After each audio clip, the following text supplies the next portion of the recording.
Finally, the NBA playoffs are upon us. We'll give you our first round predictions. What will the 49ers do with Colin Kaepernick's and Aldon Smith's legal problems? We'll discuss that and more on The Huddle.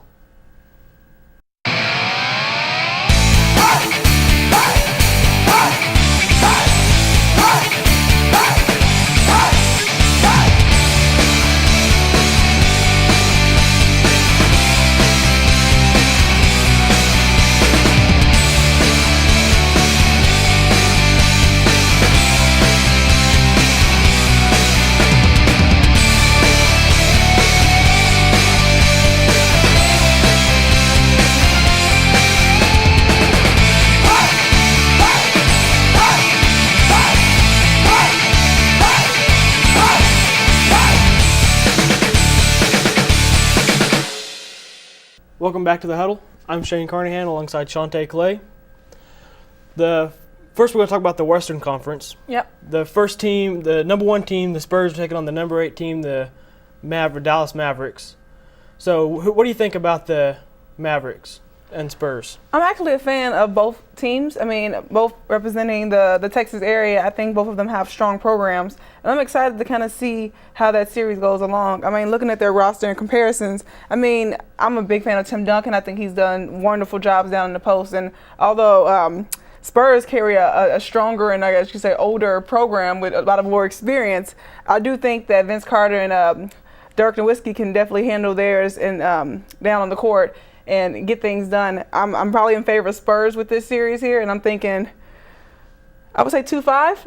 Yeah. Yeah. Spurs winning 4-2. That'd be good. Okay.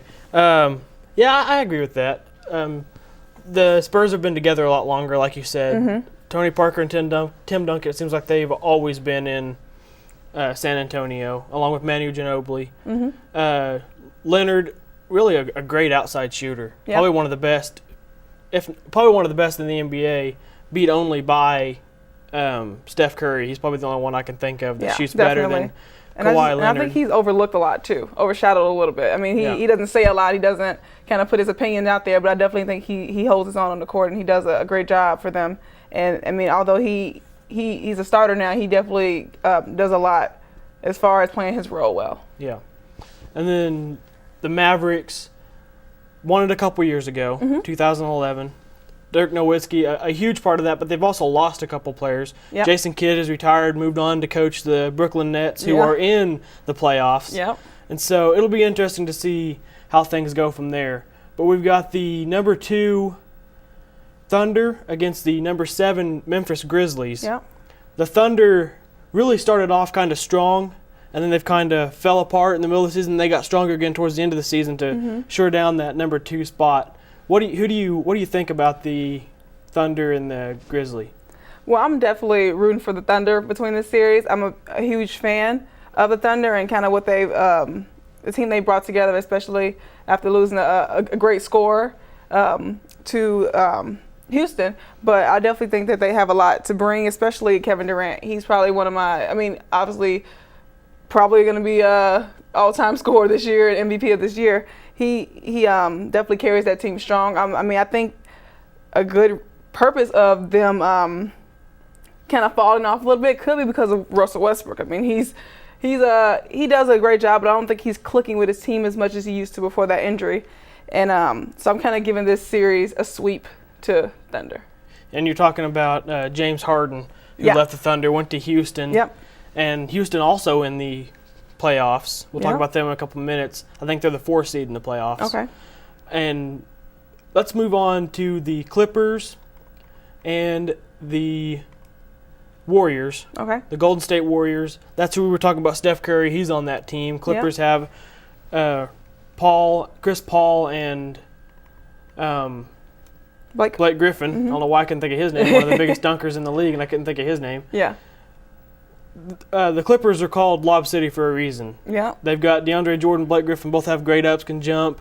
And the Warriors, really one of the better outside shooters in the league. So it's going to be interesting to see which team scores more and how it affects the outcome of the game. And see, I think that's interesting because they're completely two different teams, honestly. I mean, one of them is a better outside team and one has a better inside game. And I think that Lob City term comes from the Clippers having one of the best passers in the league, if not the best passer, and then one of the best finishers around the basket, if not the best finisher. Yeah. So I mean, that could be definitely a good series and something great to watch.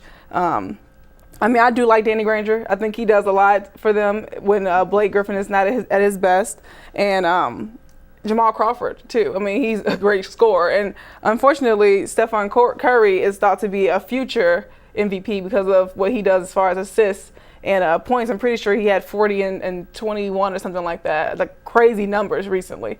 So I think that fact that he's young, but still that program and that team is building around him could mean big things. But I'm definitely giving this series to the Clippers. Yeah, the Clippers just, even though the Warriors are a strong team, not to take anything away from them, and they've definitely got a bright future ahead of them, like you said. Exactly. The Clippers, I think, are definitely the stronger team.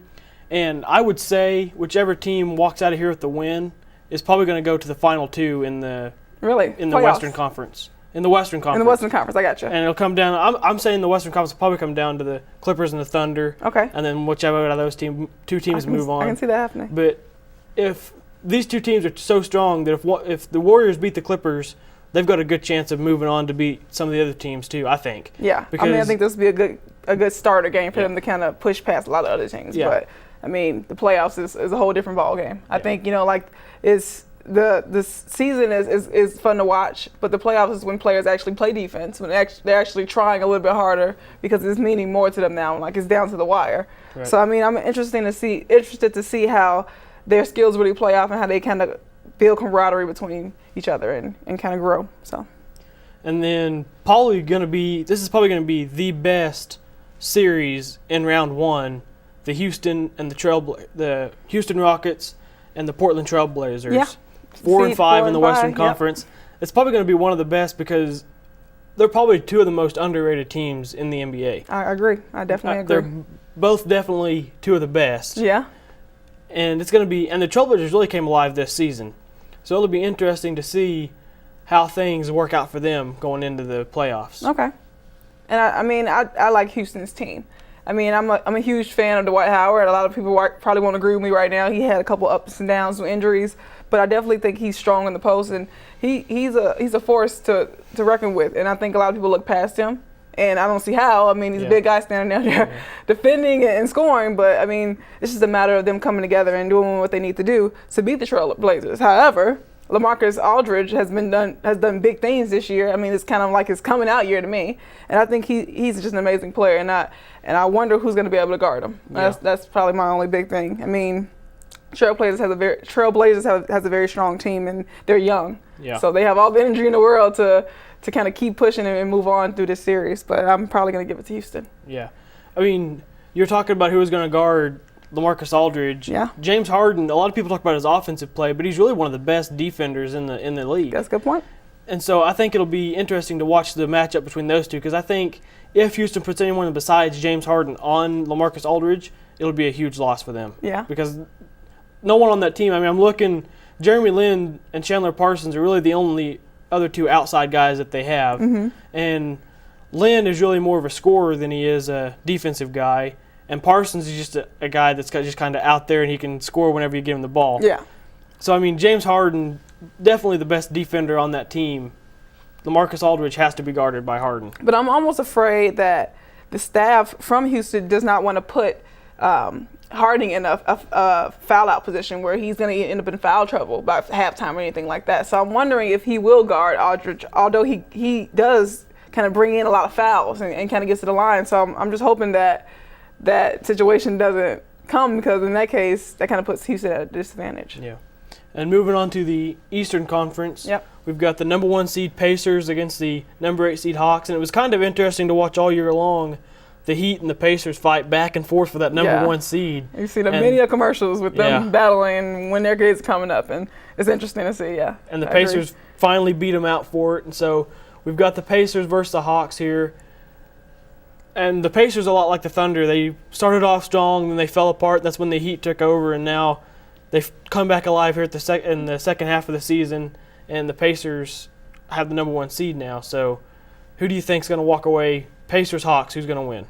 The Pacers, definitely. The Pacers. But I just like how strong the Pacers play. I mean, they were deemed as young and inexperienced last year, and they came back, and I think they they definitely kind of proved a lot of people wrong. I mean, I love that whole Heat and Pacers series, that whole fight. And I love the fact that they came out 4-0. I mean, that last game was a little bit iffy with LeBron being fouled at the end. But, I mean, I think that's just God speaking. Yeah. I mean, I love the Pacers. I think that they can go very far.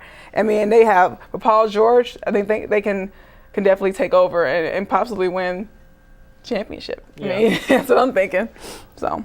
And the only bad thing about Paul George is when things don't go his way, he starts to give up early in the game. I agree. If that's being young. If things start to fall apart for him, he starts to give up and quit and stop playing. Yeah. And we've seen that a lot in games where in the second half the coaches just sit him because he's not trying it all out there on the court. And it's better to have someone out there who will try than to have someone who's just going to take up space and not try at all to win the game for your team. And the Hawks, they've got a couple of young players too. I mean, Al Horford, he's a good player coming up. He's rising himself up a little bit.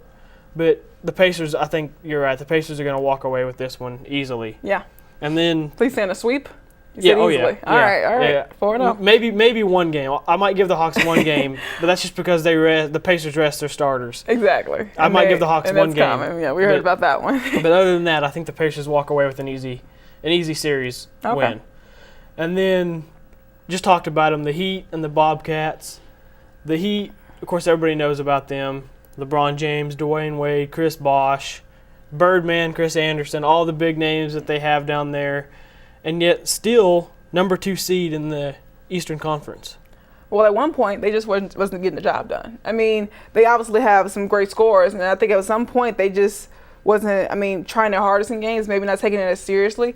But I often hear from LeBron's interviews, wait till the playoffs, wait till things start to get real and wait till I have to really show everybody what I have. And I'm like, why wait? Why wouldn't take over that 1 seed? What are you holding back? But I definitely give that series to the Heat. I'm not a huge fan of the Heat, but they definitely have some skills and they work hard too. So that kind of puts together a complete team. Yeah. They have players that play their role very well, and not even just Chris Anderson. We're talking about shooters that come off the bench. They just have a great camaraderie of players. Just a couple of weeks ago, though, the Bobcats beat the Heat in a regular season game. That's true. And so that might be on the Heat's mind. However, in that game, the Heat didn't play LeBron James and Chris Bosh. They set them out for that game, getting ready for the playoffs. Mm-hmm. So I think with all 3 of them in there, all 4 of them in there, really Chris Anderson's kind of came alive as of late. Yeah. But with all 4 of them in there, the Bobcats, I don't think they really stand too much of a chance. And I think they probably understand that. They're going to definitely come out and, they know what they need to do. Each team has scouted each team all year, and they know what each team has to bring. So, why not go out there and play your hardest? They definitely have strength with the guard positions with Kemba Walker, and I think that the Bobcats has a lot to offer too. I wouldn't doubt them. I wouldn't doubt them. I do doubt them winning the series. I wouldn't doubt them winning a game or two. Yeah, I'm not. The Bobcats probably one of the hardest fighting teams when it comes down to game time. Mm-hmm. But at the same time, the Heat just have a little bit more star power than the Bobcats do. A little firepower, yeah. Yeah, a little bit more of a dangerous team than the Bobcats are. Mm-hmm. And then the Raptors and the Nets. Number 3 Raptors, number 6 Nets. We just talked about Jason Kidd just retired last year, got the head coaching job at the Nets, and people started to wonder if the Nets made a good decision letting Jason Kidd take over that team. And they kind of said he may be a one-and-done coach. Just get to coach 1 year and then be out. But he's kind of proven everybody wrong, got them into the playoffs. They are a 6th seed, but at least they're still in the playoffs. Yeah, they're not 9th seed. Yeah. It could be worse. Yeah. And I was wondering if they were ever going to make it to the playoffs. I'm a huge fan of the Nets because of them, the Celtics losing, not necessarily losing, but kind of starting a new team and growing, and with Paul Pierce and Kevin Garnett going to the Nets. So, I still think that they have a strong team. They're an older team, and they're still kind of building up, but with the camaraderie that the Nets have with Darren Williams, Kevin Garnett, Paul Pierce, and Joe Johnson, I think that's definitely a strong team to reckon with, and the Raptors may have a problem on their hands with this group. Yeah. They have a lot of in the playoffs. You can't put that over them. Kevin Garnett and Paul Pierce are part of the team, the Celtics team that won championships a couple years ago. Yeah. And so they have a lot of experience. And plus, I think the Nets, to me, are the kind of like dark horse in the Eastern Conference Yeah. to make it a lot farther than people expect them to. I agree. A lot of people expect them to go one and done, lose to the Raptors, and then the Raptors move on. I could actually see the Nets beating the Raptors in this series. And I honestly gave it to the Nets in 7. Yeah. I mean, I think it's going to come down to 7, but that's probably going to be one of the best series to watch. And plus, the Nets are going to be one of the most talked about teams going into the playoffs because of Jason Collins, the first openly gay NBA player. He's been in the NBA before. I mean, he's an older player, but he retired, came out, and then the Nets signed him. And so they're definitely going to be talked about. There's going to be a lot of media attention on how they handle everything going into the playoffs. Yeah, and I mean, it's at the end of the day, it's about basketball. You know, it's not about your personality, your sexuality. It's kind of just about who's going to come out and play the hardest. I mean, you can't really say that Collins is going to play any less harder than the next guy because of his sexuality. So I would hope the media doesn't pay too much attention to that, but that's kind of the story that everybody likes to hear. So. Yeah. And then the 4-5 seed, the Bulls and the Wizards.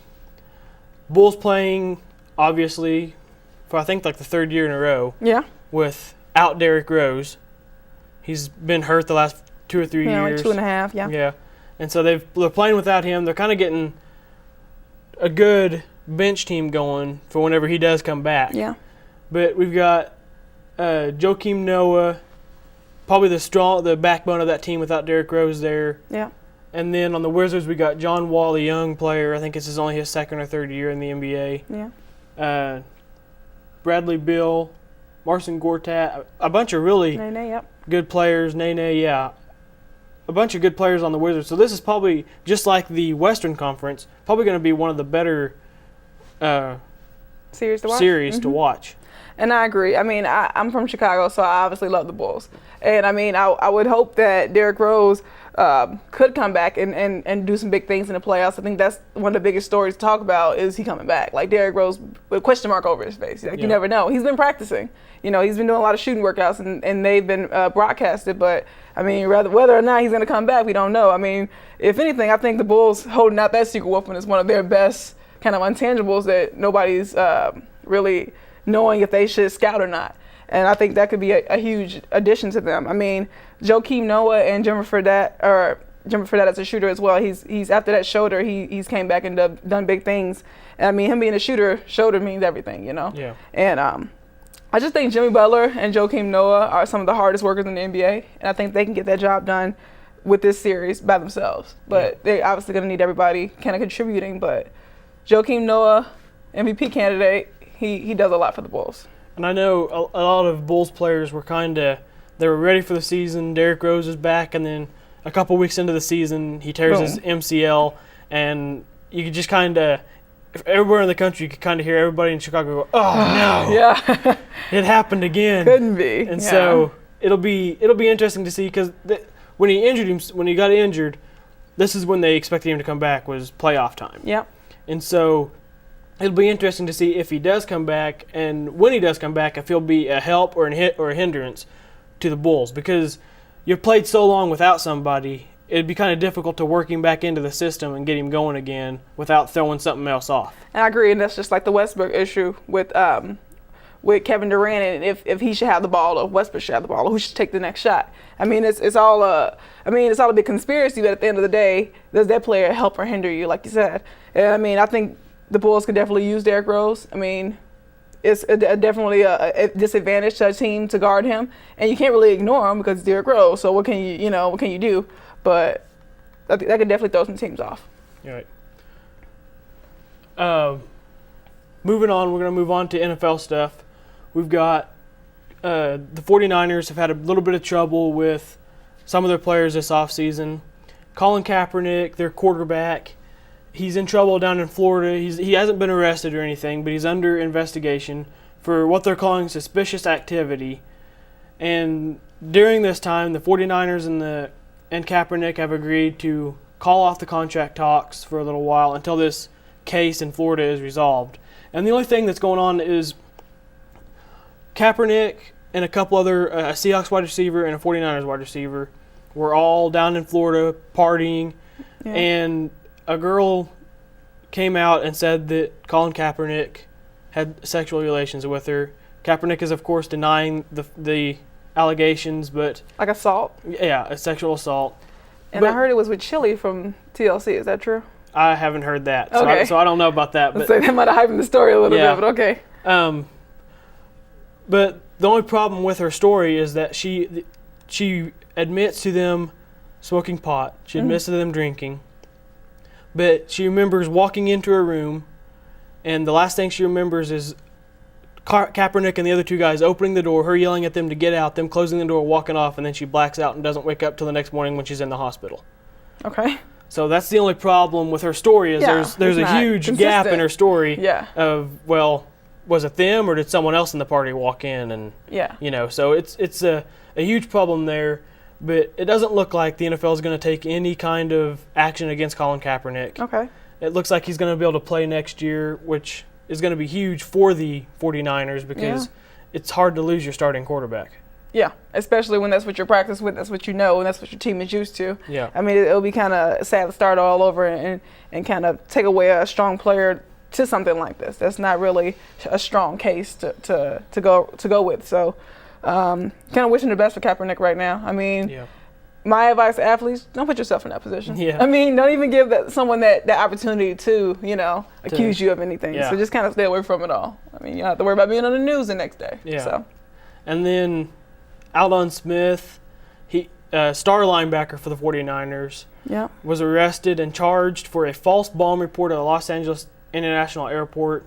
What they say happened was they started to do one of their random searches on him, and they started to search him. He started to get belligerent during the search and started claiming that he had a bomb on him. And so, of course, they detained him, threw him into lockup, and waited on him to calm down and tell his story. And they let him. He posted bail and was able to walk out. But it's definitely not looking good for Aldon Smith because this is the third time in 2 years he's been in trouble with the law. He had a DUI last year, which the 49ers forced him into rehab for, and then a couple of multiple firearm charges last year, and now this. And so the NFL is considering suspending him at the beginning of the season. They're not sure if they're considering suspending him for either half the season or the whole season. And see, I'm just thinking Aldon Smith is just a little bit too much trouble. I mean, I don't think he understands the legal or the unwanted attention that you get from kind of committing crimes like that. And I think the fact that he's done them over and over again, I mean, he doesn't really care. He's not trying to change. So I mean, if I was this team, I would just have to cut him loose. I mean, it's more trouble than help right now. Yeah. And he's not even. I mean, I haven't really seen him in any interviews apologizing. It's just problem. Yeah. Oh, should we help him? I mean, no. Yeah. He's an adult. And plus, they owe him like $8.3 million over the next year. And that's a lot of money that you could give to someone else. A guy that you draft in. Multiples. Yeah, multiple. Yeah, but I mean, the only downside to it is he's one of the best linebackers that they have on their team. That's the only downside to this whole thing for the 49ers. But there's the negatives outweigh the positives. Yeah, that's the question. Is he good enough that you want to? I mean, of course, the Aaron Hernandez case is a whole lot different from this one. Yeah. Hernandez was actually seen on tape. Of course, he admitted it in front of cops, but Aaron Hernandez was actually seen on tape shooting the guy that he was accused and charged of killing, and they didn't find anything on Aldon Smith related to a bomb. They didn't find a detonator or anything like that on him. I mean, was he intoxicated? I wonder why would he even put himself in that position? Like, why add that part of it? From what I've heard, it sounds like he was drunk, which is bad for him because the 49ers spent money sending him to rehab last year. See. And so maybe he does have a real problem. Yeah, I think that could be it. I don't think the rehab set in for him. Well. But anyways, that's our show for today. Be sure to join in with us next week right here, and be sure to join in on the conversation on Twitter. Follow us at the Huddle MSSU. Like us on Facebook, facebook.com/the Huddle MSSU. And we hope it was as much fun for you guys to sit at home and watch as it was for us to stand here and talk about and make. We'll see you guys next week. Join us in.